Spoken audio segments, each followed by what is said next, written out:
par Satan Lucifer. L'évangile dans sommeil, la vérité ne plus prêcher. Séduit par la chair et le monde, ils sont piégés par Satan Lucifer. Mon Dieu envoie-moi, je suis prêt, envoie-moi, dans l'armée de Jésus-Christ, me voici, envoie-moi. Mon Dieu envoie-moi, je suis prêt, envoie-moi, dans l'armée de Jésus-Christ, me voici,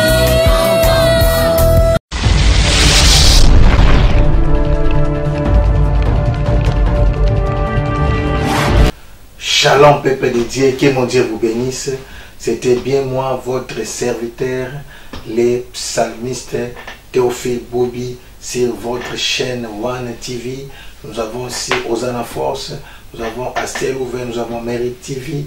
Je salue mes bien-aimés en commençant par notre directeur, les responsables de One TV, PDG, Charles, que Dieu vous bénisse. J'ai béni aussi les directeurs responsables de Hosanna Force, évangéliste Claude Bobby. J'ai béni aussi Grande Dame à ciel ouvert. J'ai béni aussi évangéliste Jacques Izette pour Mérite TV, Espoir TV. N'oubliez pas aussi Pasteur Pascal Prosper avec son épouse. Que Dieu vous bénisse abondamment. Amen. Alors, je suis en train d'insister parce que les choses de Dieu, je suis un révolutionnaire. La révélation apporte cela. Révolution, n'oublie pas. Alléluia. Nous parlons de la grande moisson finale.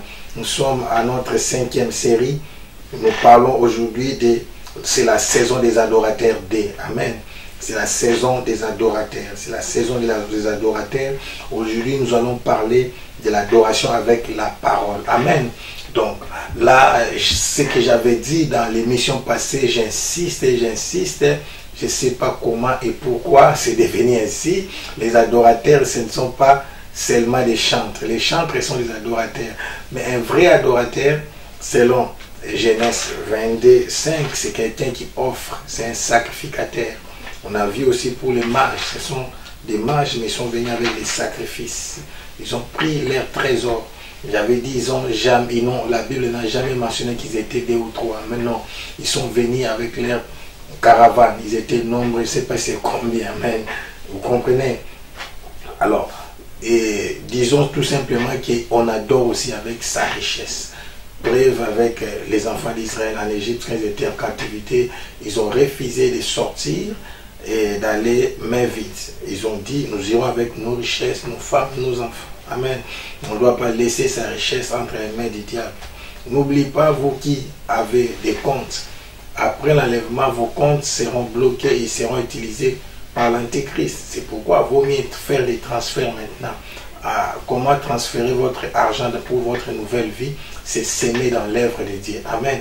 Si vous laissez tous vos comptes là avec beaucoup d'argent, et après, quand vous serez mort ou bien après l'enlèvement, le diable va s'en occuper. Amen. Et vous savez, ce que votre argent fait, c'est-à-dire c'est vous qui le faites, c'est-à-dire que votre argent sera mis à la disposition du diable pour détruire les mondes, détruire les enfants. C'est très dangereux, très important. Amen. Donc, aujourd'hui, nous allons rester sur la parole, vraiment 1 Chronique 29, 10. Aujourd'hui, nous allons parler, adorer avec des paroles. Alors, il est chanté l'Éternel, j'ai dit, par rapport à moi, c'est mon avis, et c'est logique, c'est réel, c'est normal. Un chant, un adorateur, c'est que les gens disent aujourd'hui, adorateur, ce sont des chantres de l'Éternel, c'est mon avis. Il n'y a pas de débat à faire là-dessus, personne ne peut me contredire. L'adoration est liée d'abord à l'offrande, au sacrifice. Alléluia. On vient adorer avec l'offrande, avec des sacrifices. Regardez dans les temples, dans les tabernacles, ce qui primait, ce qui était important, ce qui faisait la force de la prière, c'était les sacrifices. Amen. La qualité de l'animal, de l'agneau, du taureau qu'on offrait était incontournable. C'était, comment dirais-je, quelque chose à ne pas prendre à la légère, comme aujourd'hui, on peut prendre même un billet déchiré, un billet chiffonné. J'aime maintenant la culture qui fait que nous mettons de l'argent dans des enveloppes. C'est bien.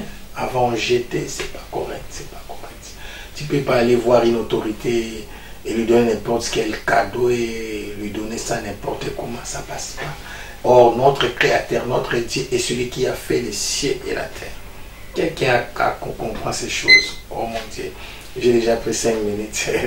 Amen. Alors, on va aller vite. On va aller vite pour notre sujet d'aujourd'hui. C'est un débat, vous pouvez aussi m'écrire. Pour m'écrire, je peux vous donner plusieurs versets qui vous changeront d'avis. L'adoration n'est pas question de chanter seulement. D'ailleurs, le verset là qu'on aime citer, Jean 4, 23. Est-ce que la femme samaritaine était chantre? Non. Mais il était question de l'adoration. Amen. Oh mon Dieu, merci. Merci beaucoup. 1 Chronique 29, 10. Maintenant, je parle de la saison des adorateurs 2. Première, dans l'émission passée, j'avais parlé de la saison de l'adorateur 1. Je parlais de l'adorer avec ses offrandes. Amen.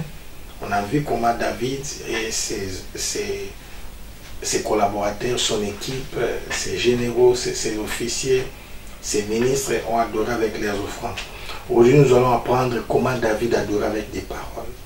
Je vous dis, il est extraordinaire. On va lire progressivement. On va lire du verset 10 et on va aller jusqu'au verset 16. Donc 1 Chronique 29, 10 à 16. Mais on va faire une lecture kangourou. Amen. Alors, je commence. Premièrement, David qui a tout, n'oubliez pas ici, c'est quelqu'un qui a tout, mais il va faire quelque chose d'extraordinaire. Point 1 que je vais tirer quelques leçons, il y en a trois principales leçons. Premier point qui fait la force de l'adoration de David, ici je parle de l'adoration avec des paroles. Je voulais dire, il y a toujours un protocole à suivre. Même avec des paroles, il faut savoir comment approcher Dieu, comment adorer. On n'approche pas Dieu n'importe comment, c'est important. Alléluia. Nous voyons premièrement au verset 10, la reconnaissance. Je disais à quelqu'un qui me disait, oh, quand il fait du bien aux gens, il ne faut pas en parler, il faut oublier, il ne faut pas demander en retour. J'ai dit, ce qu'une personne attend de son ami, de quelqu'un que la personne a aidé, ce n'est pas qu'il puisse lui retourner l'argent ou quelque chose, mais dire seulement merci, merci. Nous aimons dire ça, merci, papi, ça n'en boit. Vous prenez le langage. On m'a rendu la monnaie du singe, il y a plusieurs adages. C'est-à-dire, c'est pas qu'on a besoin parfois que quelqu'un puisse vous rembourser, non. Le fait de dire seulement merci, Dieu aussi en a besoin, merci. C'est un mot simple et court. Merci. Obrigado. Obrigado. Amen. Thank you. Thank you very much. Amen. Merci seulement. Merci. Merci. Thank you. Thank you well. Merci beaucoup. Amen. Merci. Dire seulement merci, c'est qu'on entend. C'est ça. David dit au verset 11, je parle de la reconnaissance. Hein? Je vais lire ce que David dit. On va étudier les paroles de David. David dit, c'est toi Seigneur, qu'appartiennent la grandeur, la puissance, la splendeur, l'éclat et la majesté. Oui, dans les ciels et sur la terre, tout appartient Seigneur, car tu es le roi, le souverain, maître de tous les êtres. Vous voyez la reconnaissance. Il dit, on va voir ça dans la suite. Il y a des gens qui donnent l'offrande à jetant. C'est comme si dit, c'est comme si tu sais, quand quelqu'un est dérangé, tu lui demandes tellement, donne-moi, bon, quelqu'un ça, il dit, bon, pour qu'il arrête de me déranger, tu dois passer comme moi sans. Dieu n'est pas un mendiant. Peuple, Dieu n'est pas un mendiant. On ne veut pas donner à Dieu parce que Dieu manque à construire son temple. Dieu peut citer une personne. Je connais les témoignages dans une église, je ne sais pas, c'est mon père qui en parle beaucoup. Ses fils s'élèvent chacun l'un après l'autre pour prendre la décision. Moi je construis les temples de telle paroisse. Mon Dieu, c'est possible même dans notre époque. Alléluia. David dit au verset 11, 1 Chronique 29, c'est toi Seigneur qu'appartiennent, c'est à toi, tout est à lui. Quand que tu n'as pas réussi, si tu l'as réussi, pourquoi te glorifies-tu? C'est à toi, Seigneur, qu'appartiennent la grandeur, la puissance, la splendeur, l'éclat et la majesté. Oui, dans les ciels et sur la terre, tout appartient. Seigneur, car tu es le roi, le souverain, maître de tous les êtres. Le contexte, quand il adore ainsi, le peuple est devant lui. Il est à la fin de sa vie. Il présente Salomon. Il fait des sacrifices. On a cité, il faut suivre l'émission passée. Amen. Deuxième leçon, la louange. Amen. Il entre dans la louange. Il dit, c'est pourquoi notre Dieu, oh mon Dieu, nous te louons et nous proclamons ton nom merveilleux. Alléluia. Écoutez verset 14. Je ne suis rien. Mon peuple n'est rien. Ce n'est pas pour nous-mêmes que nous avons le pouvoir de t'offrir ces dons. Oh mon Dieu. Nous avons tout reçu de toi. Et nous ne pouvons t'offrir que ce qui nous vient de toi. Boulantoulou. Orgueilleux. Écoutez cet homme, un grand roi riche. Nous avons tout reçu de toi. Et nous ne pouvons t'offrir que ce qui nous vient de toi. Boulantoulou, c'est celui qui tape toujours sa poitrine. C'est à Gikongo. Amen. Arrête. Quelqu'un dit, j'aime les expressions. Quand tu tapes comme ça, tu te fais reculer. Oui. Les orgueils se font reculer. La Bible dit Dieu résiste aux orgueils, il fait grâce aux humbles. Oh mon Dieu, je répète. Quelle belle parole. Nous avons tout reçu de toi. Et nous ne pouvons t'offrir que ce qui nous vient de toi. Et il commence à dire, je ne suis rien. Mon peuple n'est rien. Ce n'est pas pour nous-mêmes que nous avons le pouvoir de t'offrir ces dons. Donc même le pouvoir de procurer les richesses, David reconnaît que ça vient de Dieu. Donc, nous sommes rien, mon peuple est rien. Écoutez-moi, l'élévation, la louange, ce n'est pas seulement élever Dieu. La louange, c'est s'abaisser et élever Dieu. Oh, Ramanda Lacha. J'ai dit la louange ne consiste pas seulement à élever Dieu, mais c'est de s'abaisser et à élever Dieu. J'aime maintenant chanter. Nana kita leloyo yesamata. Oh nana kita leloyo yesamata. Oh nana kita leloyo yesamata. Oh nana kita leloyo yesamata. Oh nana kita leloyo yesamata. Moi je descends aujourd'hui. Jésus soit levé. Jésus soit levé. Jésus soit loué. Amen. La louange consiste à s'abaisser et à élever Dieu. Il ne consiste pas seulement à élever Dieu. Il faut disparaître. Jean-Baptiste avait dit, moi je dois disparaître. Quand il dit, je ne suis pas même digne d'ouvrir les courroies de ses sandales, ça veut dire, je ne suis même pas digne de s'approcher de lui. Parce que ça, c'est le plus bas niveau de l'esclave. S'abaisser jusqu'au niveau de ses pieds. Mais il dit, j'en suis pas même digne. Donc Jean-Baptiste voulait dire quelque part, je ne suis même pas digne de s'approcher de lui. De me rabaisser jusqu'au plus bas niveau de lui. Je n'en suis pas digne. Donc, je ne suis pas digne de s'approcher de lui. Ça, c'était le plus bas niveau, mais il dit par rapport au plus bas niveau, il n'est pas digne. Quelqu'un me comprend? Alléluia. Boulantolo, change. Orgueilleux, change. Kati que tu n'as réussi, si tu l'as réussi, pourquoi te glorifies-tu? Nous avons tout reçu de toi et nous ne pouvons t'offrir que ce qui nous vient de toi. Oh, les temps nous font des fous, mon Dieu. Et après la louange, il entre maintenant l'adoration. L'adoration, c'est quoi? C'est s'offrir soi-même à Dieu et tout ce qui t'appartient. C'est ce que j'ai dit. C'est pas chanter. Ça, c'est ma définition. L'adoration, c'est s'offrir. Nami kabie, oh, Nami bondie, Je me livre totalement. Mola chakamanto lokobosha. Mendelesa. L'adoration, c'est s'humilier devant Dieu en se considérant comme rien et dépendant totalement de lui. Dans l'adoration, nous naviguons dans sa présence. Tu te laisses amener. Tu dis, je ne suis, oh mon Dieu, mais voici devant toi. Ma vie est entre tes mains. Je vais voir tes désirs se révèlent en scène. Je m'élève totalement. Regamacholo.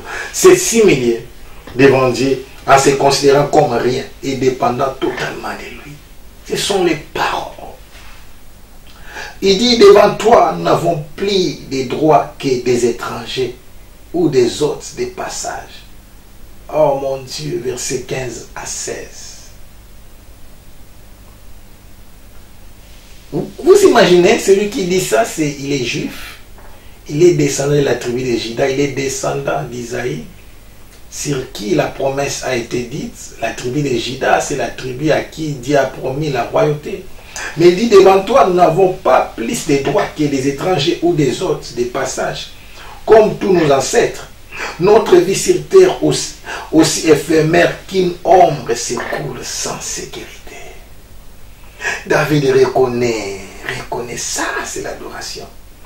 Seigneur notre Dieu, nous avons accumulé des quantités de matériaux pour te construire les temples où nous irons t'adorer.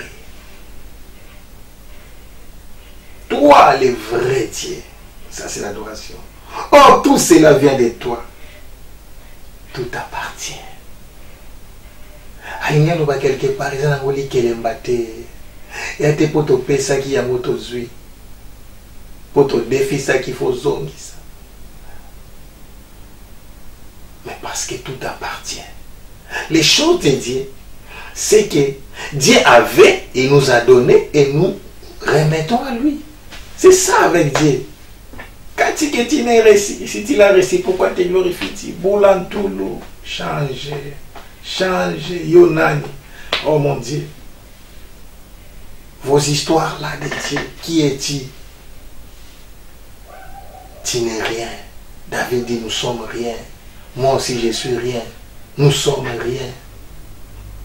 Il dit, notre vie sur terre, aussi éphémère qu'une ombre, s'écoule sans sécurité. Ça c'est fort. C'est fort, mes bien-aimés. Vous voyez, oh, l'ombre. Notre vie sur terre, aussi éphémère qu'une ombre. Donc notre vie sur... Ah, David a des paroles. Notre vie sur terre, aussi éphémère qu'une ombre. Éphémère, c'est quelque chose qui est passagère. Mais c'est plus éphémère qu'une ombre. Vous voyez, quand l'ombre passe, quand quelqu'un passe, donc son ombre passe pas. Mais maintenant, notre vie sur terre, c'est plus qu'une ombre. Éphémère, oh mon Dieu. C'est cool sans sécurité. Jésus. Oh! Boulantoulou change. Soyons humbles, mes bien-aimés, soyons humbles. Nous ne sommes rien, nous ne valons rien. Sans Dieu, nous sommes rien. Nous avons besoin de Dieu. Sans Jésus, tu n'es rien. C'est pourquoi j'ai conclu. Donc l'adoration, c'est s'offrir soi-même à Dieu et tout ce qui t'appartient. Donc je ne veux plus loin. Ça c'est la dimension de Christ. Il s'est offert lui-même.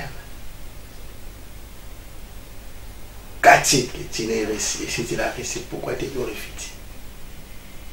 Ah ma chata balacho, commandala ça. Roboyo shidama telesa kababarosha. Rekabarosha tama. Que mon Dieu t'éclaire, que la révélation t'éclaire, que tu réalises que sans lui tu n'es rien.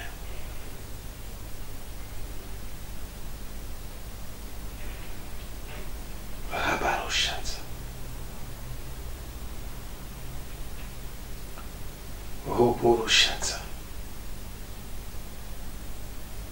Dans ma vie, sans Jésus-Christ, je ne suis rien. J'ai un vide dans ma vie, ô Père. Brise-moi, brise-moi, brise-moi.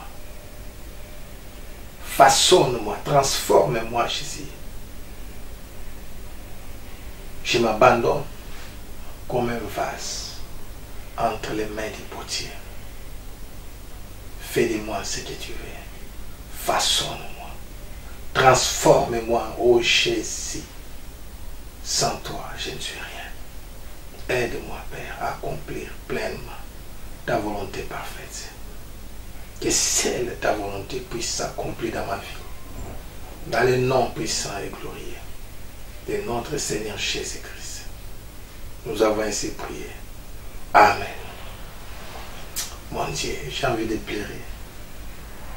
J'ai envie de pleurer. Je ne sais pourquoi j'ai envie de pleurer. Reviens, reviens. Reviens. Je sens l'amour d'un père sur la vie d'une personne qui était éloignée de Dieu. Mais il était dans mon entourage. Je te dis, reviens à la maison. Reviens à la maison d'Éternel et il va te faire du bien. Il va te faire du bien. Robala Chatzama. Merci Jésus. Que mon Dieu vous bénisse. C'était encore bien moi, votre serviteur, le psalmiste Théophile Bobby. À la prochaine. N'oubliez pas de partager au plus grand nombre de personnes cette vidéo. Et mon Dieu vous récompensera. C'est la grande moisson finale. Aujourd'hui, c'était la saison des adorateurs 2. À la prochaine.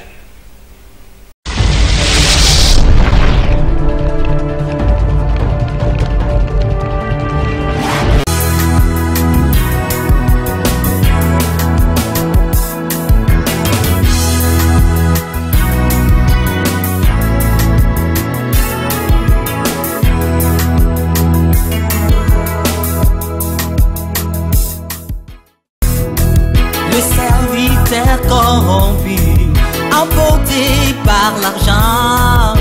Les femmes et les pouvoirs, ils ont échoué à leur mission. Le serviteur corrompu, emporté par l'argent. Les femmes et les pouvoirs, ils ont échoué à leur mission. Mon Dieu, mon roi,